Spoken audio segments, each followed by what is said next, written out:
rapidement avant l'été, c'est une phrase que l'on voit un peu partout dans les magazines, à la télé, sur les réseaux sociaux. Vous êtes très nombreuses, des femmes, des mamans, à venir me consulter pour me dire « Manal, je veux maigrir rapidement avant l'été ». J'ai alors décidé de te parler de ce sujet aujourd'hui pour te rendre compte qu'il ne faut pas se lancer dans une perte de poids aveuglement, mais bien entendu, te faire accompagner pour éviter certaines erreurs. Mais avant de démarrer, générique.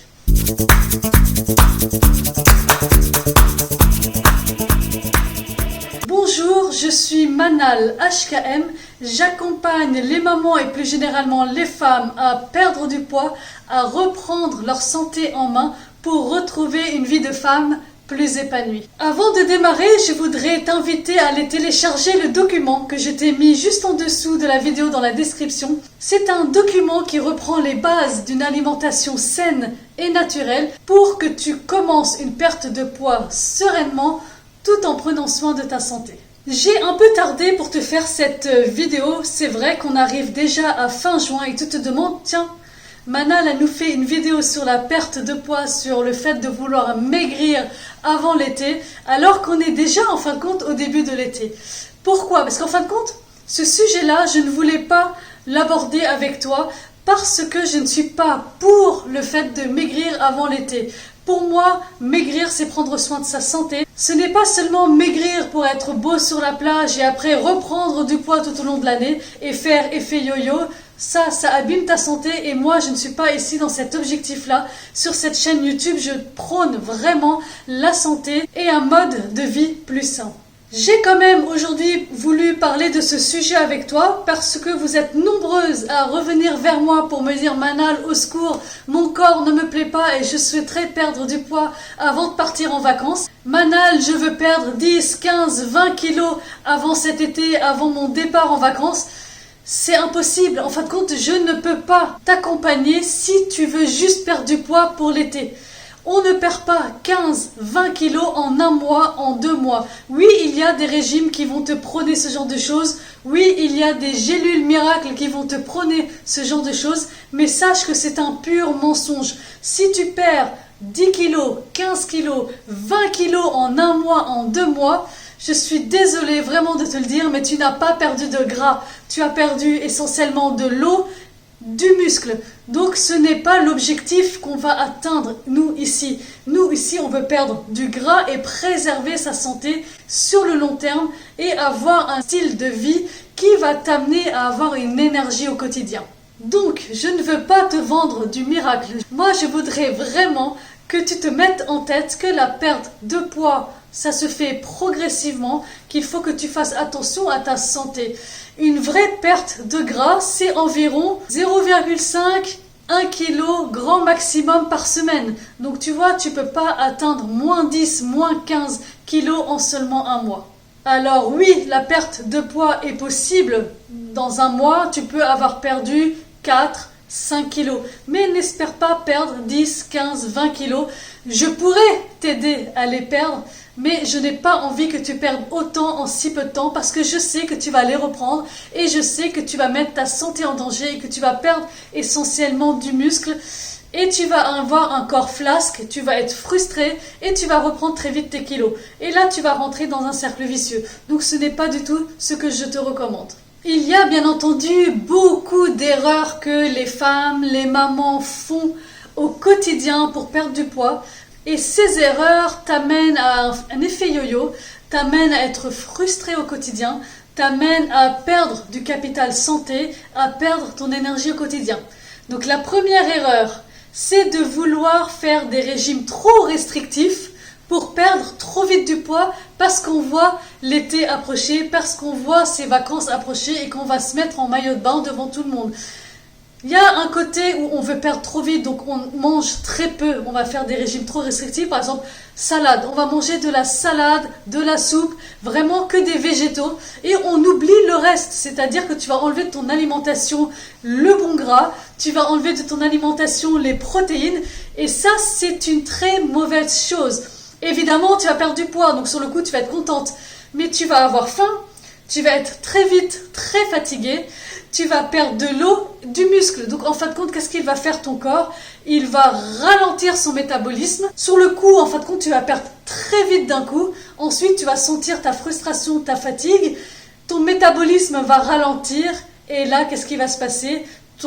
Ta perte de poids va ralentir. Tu vas te bloquer en fin de compte à un stade et tu vas avoir perdu que de l'eau, du muscle. Donc quand tu vas te regarder dans le miroir, ton corps, il ne va pas te plaire. Ton corps, il va rester flasque, il va rester mou et rempli de gras. Donc en fin de compte, ce n'est pas ce que tu recherches et tu ne seras jamais satisfaite. Donc tu te seras frustré pour rien puisque tu n'auras pas atteint tes résultats. Dans la même lignée, tu as également la deuxième erreur que beaucoup font, c'est le fait de prendre des gélules en pharmacie, en parapharmacie ou même, tu sais, les poudres qu'on achète chez les vendeurs sur Facebook. Ils vendent énormément de poudres, de recettes magiques, etc. Et ça, c'est la même chose, cela ne fonctionne pas. Les brûle-graisses, les détox et tout, oublie-moi ça, ça ne fonctionne pas. Ça peut peut-être aller booster en quelque sorte plutôt psychiquement ta perte de poids, c'est-à-dire que tu prends des gélules, tu dis bon bah si je prends ma gélule perte de poids, je vais pas aller manger au McDo. Ça fait un peu contradictoire.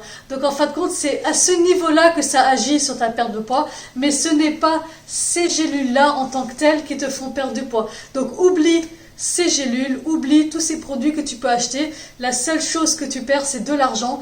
Donc oublie-moi ça et apprends réellement à manger.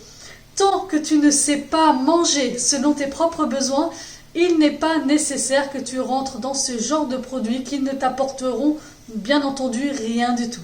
Il est donc important que tu te construises un capital de connaissances sur la nutrition, sur comment manger pour apporter les bons nutriments à ton corps. Ton corps a besoin de protéines, de glucides, de lipides, de fibres, de vitamines. Il y a énormément de nutriments dont ton corps a besoin pour fonctionner correctement. Et si ton corps fonctionne correctement, il va te faire perdre du gras, il va préserver tes muscles. Et là, tu vas voir ton corps se dessiner, perdre du gras, mais ton corps va également te plaire dans le miroir, sur la balance, mais également dans tes vêtements. La troisième erreur, c'est le fait de se jeter dans le jeûne intermittent en pensant que c'est un régime miracle. Non, le jeûne intermittent n'est pas un régime en tant que tel, c'est un style de vie. C'est-à-dire, le jeûne intermittent, il y a énormément de gens qui se lancent dedans en espérant perdre du poids. Oui, bien entendu, tu vas perdre du poids, ça aide à la perte de poids. Mais si, comme je te le disais tout à l'heure, si tu ne sais pas manger correctement, il n'est pas important que tu fasses le jeûne intermittent. Le jeûne intermittent, si tu le rompes à l'heure du midi parce que tu vas déjeuner alors que tu as jeûné pendant 16 heures, si tu le rompes avec un repas qui ne t'apporte pas les bons nutriments, eh bien en fin de compte tu vas avoir l'effet inverse, c'est-à-dire que tu vas prendre du gras au lieu d'en perdre. Donc avant de te lancer dans le jeûne intermittent, je te conseille d'apprendre à manger correctement ou de te faire accompagner pour que les choses se fassent correctement tout en préservant ta santé. J'ai fait 2 ou 3 vidéos sur le jeûne intermittent, je vais te les remettre en description, mais également en barre d'infos. Comme ça, tu sauras qu'il y a des choses à respecter dans le jeûne intermittent et surtout les points de vigilance lorsque tu fais le jeûne, les points de vigilance à respecter pour que le jeûne soit totalement positif pour toi et pour ton métabolisme. Une quatrième erreur, c'est le fait de te lancer dans le sport sans relâche.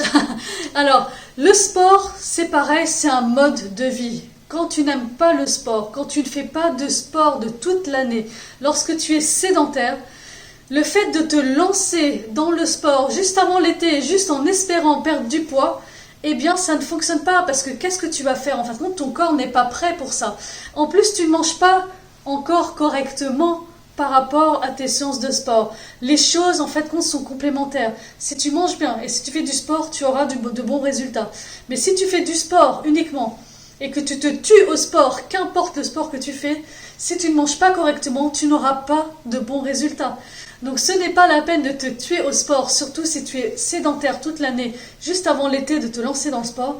Alors je te dirais oui, il est bien de te lancer dans le sport, mais dans ce cas-là, il faut que tu le fasses sur le long terme, il faut que ça soit toute l'année et pas seulement juste avant l'été pour espérer perdre du poids. Si tu es totalement sédentaire, moi ce que je te conseille de faire, c'est d'aller marcher au moins tous les jours. Va marcher 3/4 d'heure, 1 heure tous les jours. Déjà, tu verras d'énormes bienfaits. Et si tu as envie de commencer un sport, commence tranquillement, 1 jour sur 2. Ne te tue pas plusieurs heures par jour pour espérer avoir le corps que tu souhaites avoir. Tu peux faire un petit peu de renforcement musculaire, un petit peu de cardio et va marcher et tu verras que tu auras d'excellents résultats. Tu n'as pas besoin de te tuer au sport tous les jours. Et une 5e et dernière erreur, c'est le fait de perdre du poids avant l'été. Donc tu arrives à perdre le poids que tu veux juste avant de partir en congé ou juste avant l'été en général. Et derrière, une fois qu'on a fini nos vacances, de reprendre une super mauvaise alimentation, de reprendre ta sédentarité, de rester sur ton canapé tous les jours et d'abandonner complètement cet aspect de reprendre sa santé en main. Et bien qu'est-ce qui va se passer? C'est que tu vas regrossir, tu vas reprendre le poids perdu.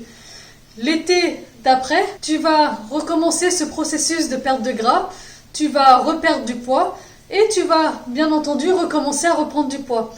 Et cet effet yo-yo, en fin de compte, abîme ta santé, abîme ton corps et abîme également ta confiance en toi, abîme ton moral, en fin de compte, tu vois. Et c'est comme ça que, au bout d'un moment, on se fatigue, on perd de l'énergie et on part dans une fatigue vraiment intense. Et beaucoup de personnes perdent confiance en elles parce qu'en fin de compte, elles voient l'effet yo-yo, elles grossissent, elles maigrissent. Parfois, les gens dans son entourage lui font la réflexion et c'est encore pire, là on rechute encore plus. Donc moi je veux en fait à travers cette vidéo t'expliquer que la perte de poids doit se faire tout en préservant ta santé. On ne perd pas de poids coûte que coûte juste pour perdre du poids. En fin de compte, c'est ta santé en priorité et ensuite la perte de poids. Donc il faut que tu apprennes également à t'aimer, à aimer ton corps, à aimer la femme que tu es, à aimer la maman que tu es. Car lorsque tu t'aimes réellement, en fin de compte, tu te respecteras davantage dans le fait d'apporter à ton corps les bons nutriments au quotidien. Quand on aime son corps, quand on s'aime, en fin de compte, on ne se nourrit pas désolé du mot, de merde, en fin de compte, d'aliments poubelles. Donc, plus tu vas t'aimer, plus tu vas te sentir bien dans ta tête, et mieux tu vas te nourrir au quotidien, et plus tu auras envie d'aller t'aérer, d'aller te balader, d'aller faire des activités physiques, de bouger au quotidien. Je ne voulais pas, à travers cette vidéo, te montrer que oui, te dire juste oui, c'est possible de perdre du poids. Évidemment que c'est possible, mais pas au détriment de ta santé. Et surtout, la perte de poids, le fait de reprendre sa santé en main, doit être fait sur le long terme. Et ça doit être un mode de vie, un style de vie sain pour vieillir dans de bonnes conditions et pour vivre au quotidien avec une énergie intense et oublier complètement la fatigue et te sentir beaucoup mieux en fait dans ton corps et dans ta tête. Dis-moi en commentaire si tu as déjà fait ce genre d'erreur pour la perte de poids. Je vais être sincère avec toi, ces erreurs-là, moi je les ai déjà faites dans le passé et je pensais être heureuse comme ça, mais en fin de compte, j'étais jamais épanouie parce qu'en fin de compte, mon corps ne me plaisait toujours pas malgré que je perdais du poids. Et en fin de compte, c'est lorsque j'ai adapté mon alimentation selon mes propres besoins, c'est là que j'ai commencé à me rendre compte que, en fin de compte, mon corps se transformait. Je perdais pas de l'eau et du muscle, mais je perdais véritablement du gras. Et surtout, j'ai retrouvé une vie en meilleure santé, une vie plus énergique et sincèrement, ça vaut tous les régimes du monde. Ça vaut vraiment le coup de prendre son temps, de perdre du poids sereinement et sainement pour protéger ta santé et rester sur cette perte de poids, garder le corps que tu souhaites avoir sur le long terme pendant de très nombreuses années. Voilà, je te souhaite une très très belle journée, prends soin de toi et à très bientôt.